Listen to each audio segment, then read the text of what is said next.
Right, we're back again on the YouTube buzz. So, I have actually just finished editing the leg day that you should have seen before this video.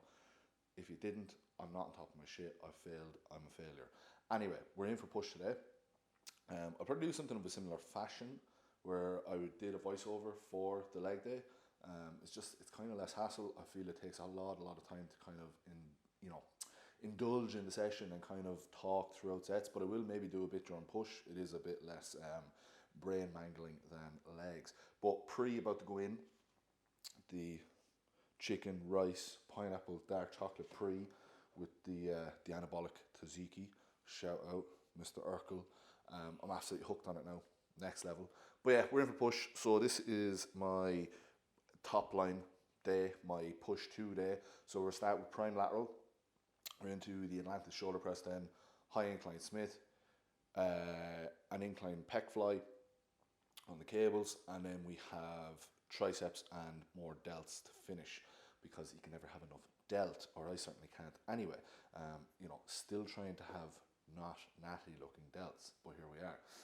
So yeah, that is the plan of action. About to nail we have Mike Kenny over actually today. He's in for push as well. Only literally in train with him on Wednesday, so it's a small world. He was coming over today, so why not get the reverse session? And yeah, we will get it done. So that is pretty much it. I'm going to eat this. We're going to head down to Ryan's and probably catch up in the gym. And we're back with a voiceover because Simple Head muted the mic on the day that he was training. That's me, I'm Simple Head. So any recording or any talking I did in between exercises is completely gone now. But here we are. So, starting this push session with a set of hanging leg raises. This is something I start all of my sessions with. I think whatever about training the musculature of your abdominal muscles, but actually training core strength, this is a big one for it. And I'm a big advocate of this. I've been doing this now for pretty much like a year straight before every session. Has definitely improved my ability to control my midsection and be able to actually pull a vacuum and hold a vacuum quite well. So it's a big one for me to do it every session. And then as well, if it's something that you'd like to work in yourself, absolutely give it a go. So into the first exercise here. 3 sets on the prime lateral machine using cams 4, 1 and 5. So that is mid-short, mid-range and mid-lengthened range. Again, just exhausting the delt through every avenue across the range of sets. Simple cues here. Upper arm out in front of us, moving in that scap plane to obviously purely target the rear delt. You'll actually see the way my t-shirt is sitting across my traps here. There's very little trap involvement. I'm sitting off the seat, but I actually have a block in front of me here just to kind of stack me a little bit better and stop my fists from hitting the stack, just because I do have a little bit of a longer arm. But really nice machine. Rinsing this now for months, and I feel like I just get a lot out of it in terms of return for stimulus. And yeah, if you have exposure to it, absolutely work it in. Fantastic machine. So moving on, this is my top set on the Atlantis shoulder press. Now I have adjusted the setup on this slightly as of late. I've been dead stopping this for months, but the back pad I've switched to purely just an ab mat behind me, whereas I did have the ab mat stacked with another little blue block like you'll see there.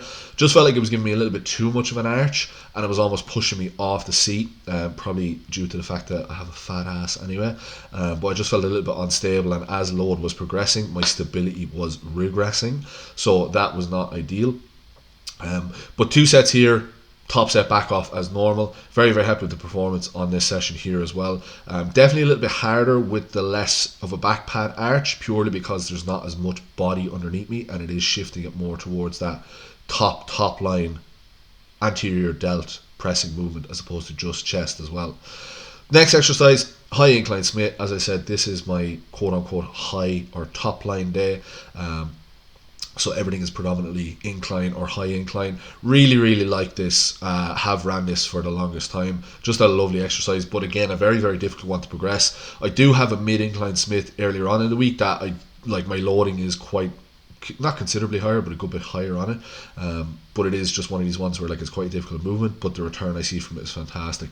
Simple cues here again. I'm keeping my elbows tucked throughout, just allowing the arm to adduct closer to the pec at the top of the movement. But also something you'll see even in the Atlantis as well, the shoulder press, I do take a hook grip, which I would have showed at the start of that, where I basically like grip my index finger with my thumb and then wrap my fingers around the rest of the bar. stacks my joints quite well, but I find I get a much better internal feel from it. It is more so a neurological thing, but I am a big fan of it, and it's something that I've actually seen through watching Nick Groff. So he was one that I kind of saw that on and implemented it, and it made a really big difference to my pressing, just in terms of, like I said, internal feel, but also my ability to progress it as well, and how I feel in terms of safety factor. So that's a big thing as well. Incline fly here next. This is a really nice setup. So this is a slightly different setup to what I was running. Props to Jim Marcy, Mr. Mechanics, but really nice movement here. And again, just finishing off the chest slash delt, well, anterior delt work here with this, but again, quite a high line, just pressing right across those clavicular fibers, and taking the set all the way there. So audio does kick back in, I believe, on that fly, but you know, to what merit at that stage. Here we are. So next exercise on the triceps then, 2 sets here with a drop set as well. I was about to say single arm tricep push down, dual arm tricep push down. Again, keeping elbows tucked on the way up, not letting them flare forward, not letting my shoulders roll forward, and just extending at the shoulder. Purely placing that load across the stretch position of the tricep, so getting absolutely everything I can out of this. And you'll see as well, I am taking a second in the contraction as well. So spending time across both ranges here. Really nice exercise, and it's just like a pure staple for me. It's like anything with this, especially with arm training, it doesn't have to be complicated.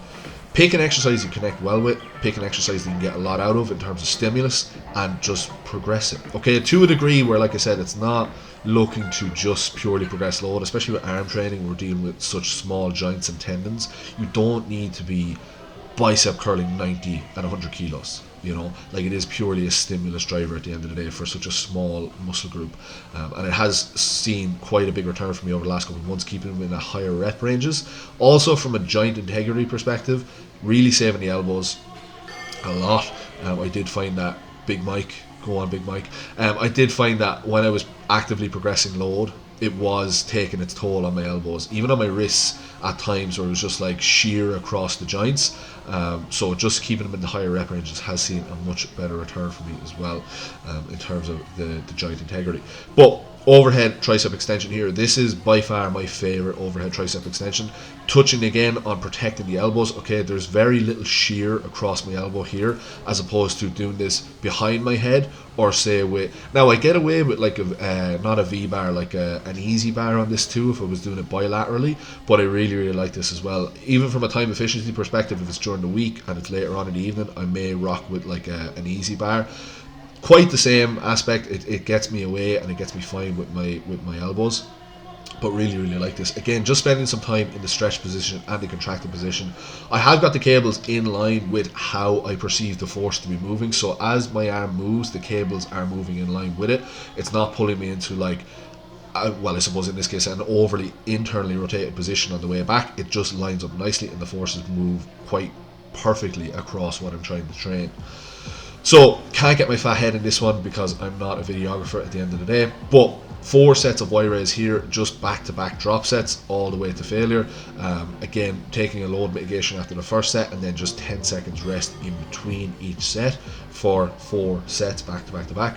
Just really hammering delt volume the last couple of months, just trying to get them to grow. As I said, still working on having not natty looking delts, but again, it's, you can never have too much delt as far as I'm concerned, and I certainly still need a lot more of it.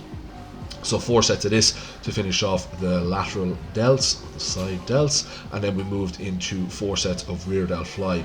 Now I have the camera position here that you can see just sort of from the rear what way I'm moving. You'll see my arms are moving into a high to low position, just keeping in line with the way that the rear delt moves along, or the rear delt like moves, yes, along the back, or actually is structured along the back, moving in that high to low plane.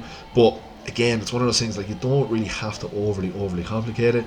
Find what connects well and go for it, you know. But yeah, that's pretty much wrapping up the push day. So if you enjoyed, please drop a like, comment and subscribe, and we'll be back at some stage with another one.